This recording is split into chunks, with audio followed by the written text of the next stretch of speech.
the latest military news update. This is AFP Community News, hosted by Rofh Suzon every 12 noon, Mondays to Fridays. Only here on DWDD Armed Forces Radio. One AFP for a stronger Philippines.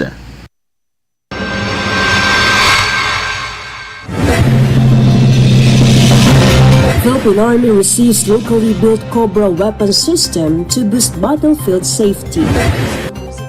Pagsanhan leaders conduct SIP's recommitment activity. Lawmakers file bill requiring HMO coverage for all public school teachers. BMW reports that more than 17,000 OFWs benefited from the Serbisyo Caravan in Kuwait.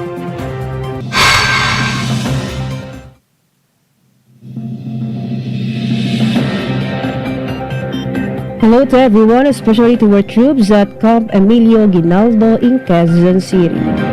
Today is Friday, December 12, and this is AFP Community News, your source for updates on the armed forces and other developments across the country. I'm Rofh Suzon-Abay here to bring you today's stories. DWDD Armed Forces News. For the brief overview of our news, the Philippine Army received the locally designed controller-operated battle-ready armament or the Cobra system during a turnover ceremony at the Armored Division Headquarters in Camp O'Donnell, Tarlac yesterday. Army Chief Lieutenant General Antonio Navarrete said the automated weapon system will protect soldiers from enemy fire and reflects the nation's push for a self-reliant defense posture. Defense, Science and Army officials witnessed a capability demonstration showcasing the Cobra's operational features. The project supports the AFP modernization program and strengthens the Army's shift toward external security operations. DWDD Armed Forces News. Local government officials, Army troops, barangay leaders, and sectoral representatives gathered in Pagsanhan, Laguna for the successful Stable Internal Peace and Security or SIP's recommitment activity. Participants reaffirmed their support for programs that promote security, proper information dissemination, and active citizen involvement. The initiative showcased the town's united effort to maintain a peaceful, orderly, and progressive community. Army partners and local stakeholders emphasized continued collaboration to sustain these gains. Armed Forces Radio. Let us hear updates from Shaira about DND concludes 18-day vow campaign with WPS Forum honors gender champions. Yes, good afternoon. The Department of National Defense capped the 2025 18-day campaign to end violence against women with an Interagency Women, Peace and Security Forum and the DND-wide GAD Awards in Quezon City yesterday. Senior Undersecretary Ireneo Espino emphasized the shared responsibility of combating violence against women and reaffirmed the department's long-term vision of a society free from abuse. The forum anchored on the theme WPS Conversations on Women, Peace, and Security in the context of the West Philippine Sea, brought together agencies and stakeholders to discuss the role of WPS principles in maritime security, resilience, and peace building. The DND also honored institutions and uniformed personnel for advancing gender mainstreaming and WPS advocacy. This is Shai Rivera reporting for AFP Community News. One AFP for a stronger Philippines. Thank you so much, Shaira. DWDD Armed Forces News. The 9th Battalion partnered with the provincial government of Bukidnon to conduct a 2-day profiling activity for rescued individuals or the former rebels as part of ECLIP requirements. The activity assessed the socio-economic status and welfare needs of participants with guidance from Provincial Social Welfare and Development Office and Provincial Agriculturist Office personnel. Its rescued friend also received a food pack as immediate assistance to support their transition. The initiative highlights the strengthened collaboration between 89IB and Bukidnon LGU in advancing peace building and reintegration efforts. DWDD Armed Forces The News. 5th 8th Infantry Battalion, facilitated the signing of a memorandum of agreement between the Anlag Ani Tapukanan Consumers Cooperative, composed of Friends Rescued and Mumbaki Steel Horse Trucking Services, under the Adopt a PO program in Claveria, Misamis Oriental. The partnership aims to expand livelihood opportunities through training, mentorship, and resource support to strengthen the cooperative's economic capacity. During the activity, stakeholders identified challenges such as limited skills and capital, highlighting the need for sustained support to ensure long-term income stability. The collaboration reinforced the efforts to empower former conflict-affected individuals and advance community-based peace-building initiatives under EO70. Armed Forces Radio. On the other line, let us hear more from Mike about Army Chief visits wounded troops, brings Christmas cheer to soldiers at VLGH. Philippine Army Chief Lieutenant General Antonio Navarrete visited wounded personnel at Victoriano Luna General Hospital as part of the pamasko ng Sundalong Pilipino tradisyon.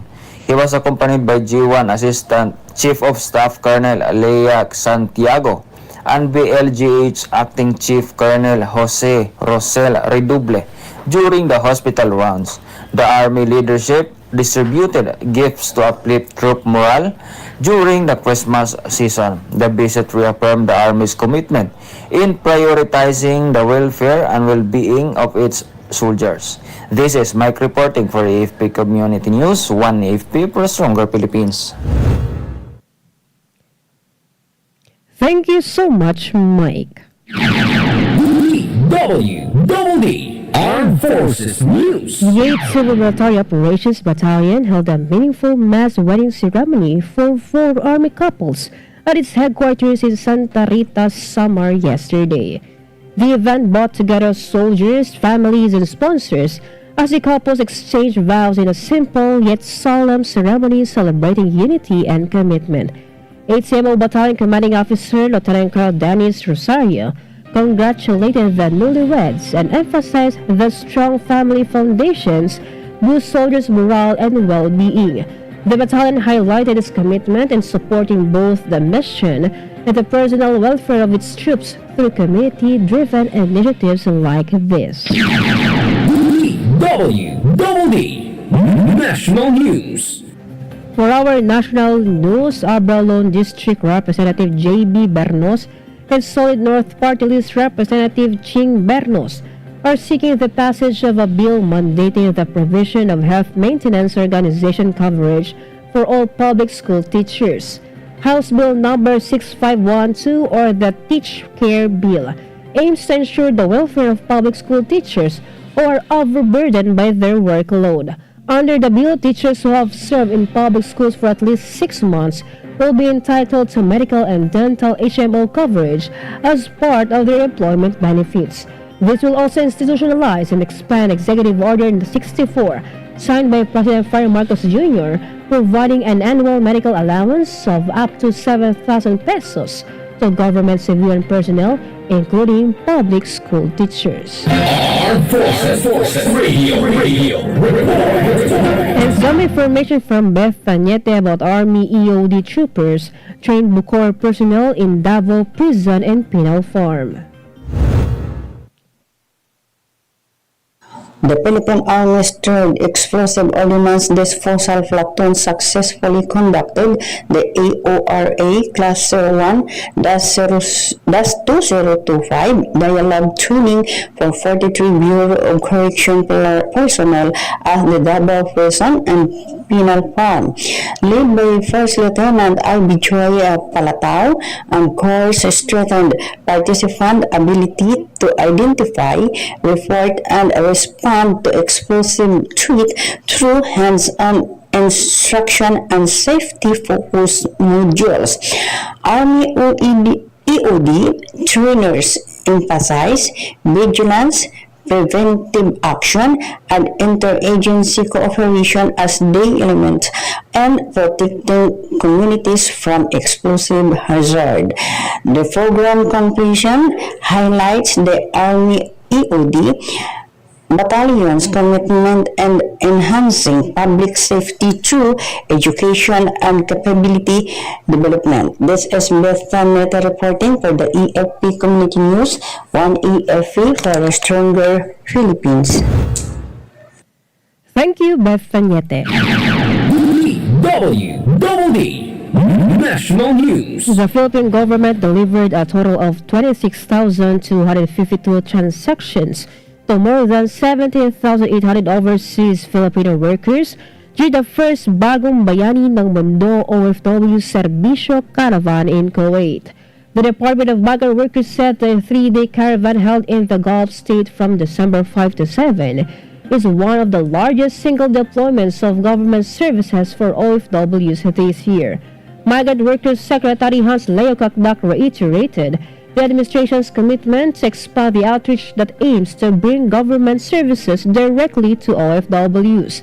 Kakdak added that aside from being government transactions, the Kuwait mission included aid to about 100 OFWs battling cancer and personal engagements with OFW families. DWDD National News. President Ferry Marcos Jr. emphasized the vital role of small businesses and the Filipino workforce in driving national growth. During the Job Fair Plus Skills e-hub at the SM Mall of Asia in Pasay City, Marcos said the readiness of small enterprises and skilled workers to embrace digital transformation will further accelerate the country's development. He cited that ongoing job fairs and skills training hubs are bringing more opportunities to Filipinos. Marcos said, and the government's collaboration with the Private Sector Advisory Council has so far produced over 5,000 job fairs, reached 1.3 million job seekers, and hired over 200,000 on the spot since 2023. The chief executive then encouraged the applicants to learn new competencies and adapt to fast-changing industries. Armed Forces Radio. From Mark, updates about 2 rebel leaders surrender in Aurora, prompting weapons seizure in Quezon. Yes, Rofh. 2 insurgent commanders surrendered in Aurora, prompting army troops to launch an operation in Quezon where they recovered rifles, ammunition, and supplies left behind by fleeing rebels. Acting on intelligence from the surrenders, the 91st Infantry Battalion discovered an abandoned encampment in Sitio Bituan, General Nakar just a day later. Soldiers seized 2 M16 rifles, ammunition, and makeshift equipment from the site. Military officials said that back-to-back breakthroughs signal the continued weakening of remaining insurgent groups in Central Luzon. This is Mark reporting for AFP Community News, 1 AFP for Stronger Philippines. Thank you so much, Mark. DWDD National News. For other national news, the Antique Provincial Veterinary Office has noted a decline in live weight prices for swine as local farmers recover from the impact of African swine fever. Rofh Public Health Division Chief Dr. Marco Rafael Ardamil said that the price of live weight has dropped to 170 pesos per kilo despite the high demand for pork this Christmas season. He explained that Antique is now ASF free, which is why more swine raisers are able to breed. Ardamil added that during the Christmas season or early September 2024, live weight costs around 200 pesos per kilo, becoming even more costly after the province was hit by ASF. DWDD National News. The Department of Agriculture, the Philippine National Police Criminal Investigation and Detection Group raided solid sea products cold storage warehouses in Navotas City. This came after reports of unsanitary and unsafe conditions. Initial inspections by the DA's Inspectorate and Enforcement, Bureau of Fisheries and Aquatic Resources, and National Meat Inspection Service revealed the improper handling of meat and fish products into warehouses. DA Secretary Francisco Chularal Jr. stressed that the operation is necessary to ensure that both consumers and food producers are protected from these injurious acts. Armed Forces Radio. From our report on the ground, let's hear the report of Ferdy about 11 ID marks 7th anniversary on its top performers in Cebu. Hello, the Rofh, the 11th Infantry Division, celebrated its 7th founding anniversary, recognizing outstanding units and personnel who advanced peace and development in Sulu and Basilan. The event featured an interfaith service followed by an awarding ceremony honoring top officers, enlisted personnel, CAAs, civilian employees, battalions, and brigades. Sulu Vice Governor Abdusa Cortan and Division Commander Major General Leonardo Peña praised the Alakdan troopers for their discipline, commitment, and transformative impact on the province. The celebration concluded with a family day and Christmas gathering and reinforced unity, gratitude, and the division's steadfast dedication to public service. This is Fred Blues reporting for AFP Community News, 1 AFP for a stronger Philippines. Thank you so much, Ferdy. DWDD National News. Meanwhile, the Senate Blue Ribbon Committee opened its probe into the alleged money-making scheme within the Bureau of Internal Revenue. This involves the issuance of letters of authority or LOA. Senator Erwin Tulfo slammed the alleged misuse and weaponization of LOAs and mission orders of some BIR personnel, citing complaints from small businesses and international companies. According to the senator, the alleged money-making scheme entails BIR personnel submitting only 25% of the collected taxes from the LOAs and MOs. He emphasized that if these complaints were true, then there's a systemic abuse that harms not only individual taxpayers, but also the nation's business climate and international reputation. DWDD National News. The Department of the Interior and local government has started coordinating with Portugal, as former lawmaker Zaldico is suspected to have a Portuguese passport. DILG Secretary John Vic Remulla pointed out that the cancellation of Co's Philippine passport will limit his movement abroad, but the former lawmaker's alleged Portuguese passport may complicate the situation. Remulla explained that international law takes a long time as it is a long process. Arrest warrants have been issued against Co and others, including officials of the Department of Public Works and Highways and directors of SunWest Corporation, over supposed anomalous flood control projects. DWDD National News. The Philippine National Police expressed full support for the newly signed Memorandum of Agreement establishing the Pension and Deduction Loan Information System. It is a digital platform designed to modernize and safeguard the processing of benefits for police retirees and their families. PNP Acting Chief Lieutenant General Jose Melencio Nartates Jr. said the force is ready to work hand-in-hand with the National Police Commission to ensure smooth integration of pension and personal data into the new system. Nartates said their role is to make sure the system works seamlessly for the welfare and benefit of the retired personnel and their families. DWDD National News. The Land Transportation Franchising and Regulatory Board issued a memorandum penalizing driver-initiated cancellation of transport network vehicle service bookings. LTFRB Chair Vigor Mendoza II said the memorandum circular seeks to address the complaints of commuters about the rampant cancellations of bookings by TNVS drivers, especially in areas with heavy traffic. Under LTFRB MC 2025-055, booking cancellations initiated by TNVS drivers are classified as a violation under refusal to convey passengers. The penalties for its violation are a fine of 5,000 pesos for the first offense, 10,000 pesos a fine and 30-day vehicle impoundment for the second offense, and a fine of 15,000 pesos and cancellation of the Certificate of Public Convenience for subsequent offenses. DWDD National News. For our weather update, 3 weather systems are forecast to bring rains over the country. Pag-asa said the Bicol region, Quezon, Northern Samar, and Eastern Samar will have cloudy skies with scattered rains and isolated thunderstorms due to the shear line. The shear line will also prevail over Metro Manila and other parts of Calabarzon. Meanwhile, Cagayan, Isabela, and Aurora will have cloudy skies with rains due to the northeast monsoon or amihan. The rest of the country will have partly cloudy to cloudy skies with isolated rain showers or thunderstorms due to easterlies.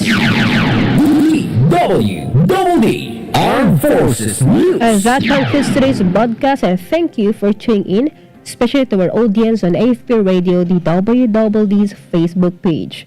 Be sure to join and catch us again next week for more stories and updates, same time and same station. Once again, this is Rofh Suzon-Abay for AFP Committed News, one AFP for a stronger Philippines. Behold the latest military news update. This is AFP Community News, hosted by Rofh Suzon every 12 noon, Mondays to Fridays. Only here on DWDD Armed Forces Radio. One AFP for a stronger Philippines. Kayo ay nakatutok sa DWDD AFP Radio. Kami po ay kasapi ng KBP, Kapisanan ng mga Broadcaster ng Pilipinas.